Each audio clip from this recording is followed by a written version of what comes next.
And I now want to share with you the current evidence, the fundamental studies that allow us to say that hypothermia works after cardiac arrest. Now, before I tell you about the studies, some of you are not healthcare providers taking this course, and I wanted to explain a little bit what is a randomized trial. You may have heard of this term in the media, so I want to take a moment. Healthcare providers, forgive this diversion. What does a randomized trial look like? Well, randomized isn't completely random. What it means is patients are either given a therapy or not given a therapy, and you don't know what you're going to do until you randomize them, until you choose which arm of the study they're going to be in. So let me explain what I mean. In the setting of cardiac arrest, a study might look like this, and these are the randomized trials I'll share with you. An arrest victim is transported by ambulance to an emergency department in a hospital. Now, in that emergency department, they are then randomized, essentially a coin is flipped, and they are either treated with hypothermia or not treated with hypothermia. Now, this can only be done in situations where it's ethically felt that we don't know if a therapy works. If we knew that cooling worked, it wouldn't be ethical to not give that therapy to patients. Well, the studies that were done before these randomized trials were not definitive, and so it was felt ethical because we didn't know if hypothermia would work. Indeed, there's potential risks from whole body cooling. So in the studies I will share with you, victims were randomized to cooling or no cooling, and then outcomes were assessed. So patients were cared for in the hospital, and at the end, the question was, how many patients survived and how well did they survive in each of these groups or arms of the study? Okay, so that's what a randomized trial of post-arrest cooling looks like. Now, there are, as I mentioned, several randomized trials. These were all done within the last 10 years, so this is fairly new stuff and very exciting because they really catapulted hypothermia into the modern consciousness. The first study I'll share with you about briefly is called the Hypothermia After Cardiac Arrest Trial, or the HACA trial. Now, in the HACA trial, patients randomized to cooling were cooled to 32 degrees Celsius, so again, mild hypothermia, and they were kept cold for 24 hours for 1 day once they reached that goal temperature, and then they were rewarmed. And the thinking here was that if you cool patients for a certain period of time, the injury processes settle down, and resuscitation can then proceed with inflammation and reactive oxygen species and mitochondrial injury having been attenuated, having been lessened. The other randomized trial was performed in Australia by Stephen Bernard and his colleagues. Both of these studies, by the way, were published in 2002 in the New England Journal of Medicine.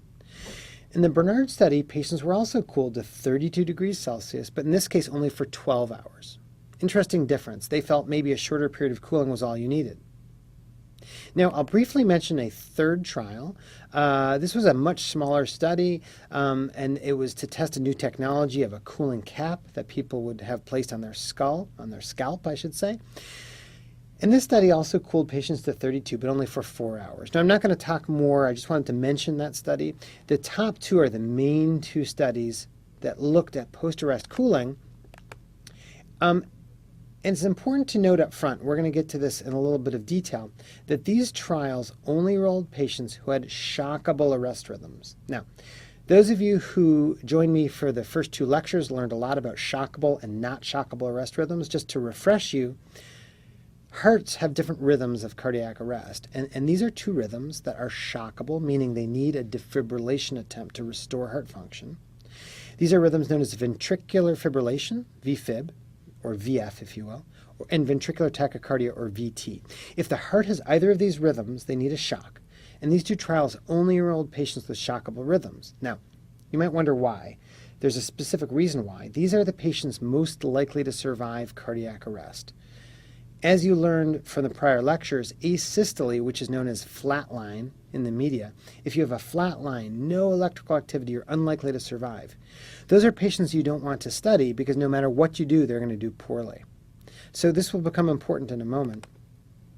This is what cooling looks like. So what you see here is a temperature curve, temperature on the y-axis, time in hours on the x-axis.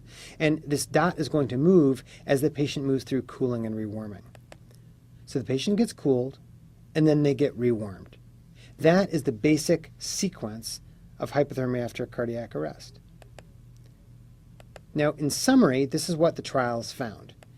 In the HACA trial, survival was much better in the group that got cooled. In the Bernard trial, also, survival was much better in the group that got cooled. And it should be mentioned that these numbers only include patients who recovered with a working brain. So we're not just talking about survival, we're talking about both survival and neurologic recovery. Now, in the third study, the smaller study of the cooling cap, a very dramatic improvement in survival with hypothermia. Again, a much smaller study. But suffice to say that these are now 3 studies that show an improvement in survival when cooling is applied following cardiac arrest. So very dramatic evidence, and perhaps the best evidence for anything we have in resuscitation medicine. Now, I want to share with you a little bit about what's called the resuscitation guidelines process, or the CPR guidelines that we all use when we learn CPR, and what they did about this evidence around hypothermia. Well, the way this works is every 5 years, a group of experts get together under the auspices of the American Heart Association. And actually, I should be formally correct here. It's actually under the auspices of an international group called the International Liaison Committee on Resuscitation, of which AHA is a participant. I say that for those of you in Europe or Asia who are watching this today, and I don't want to offend any of you. It's ILCOR that comes up with these guidelines. It's an international group with international experts. It's usually held in the United States, and they have a closed meeting where all the evidence in the last 5 years is reviewed and new guidelines are created. These are the guidelines that inform all the CPR courses worldwide. And these manuals are derived from these meetings. Now, in 2005, hypothermia first entered the guidelines based on the evidence I shared with you, and it was updated in 2010. And here's what the guidelines say. If a patient has a cardiac arrest from either VFib or VTAC, those shockable rhythms, because that's, after all, what the randomized trials used in their study, the AHA recommends that you cool these people with what's called a Class 1 recommendation. Now, some of you may not be familiar with what this means. I don't blame you. It's a little bit of technical parlance. Class 1 is the ILCOR's way of saying you should cool these patients. It's as close as this group of people comes to saying you must do it. Of course, it's not a regulatory group. This isn't like a law. It's a recommendation from a scientific body. So it's their strongest recommendation. So if a doctor gets a patient after a VFib arrest, they should be cooled. Now, if someone has the other heart rhythms, like a pulseless electrical activity or asystole, in other words, rhythms that are not shockable, they give out what's called a Class 2B recommendation.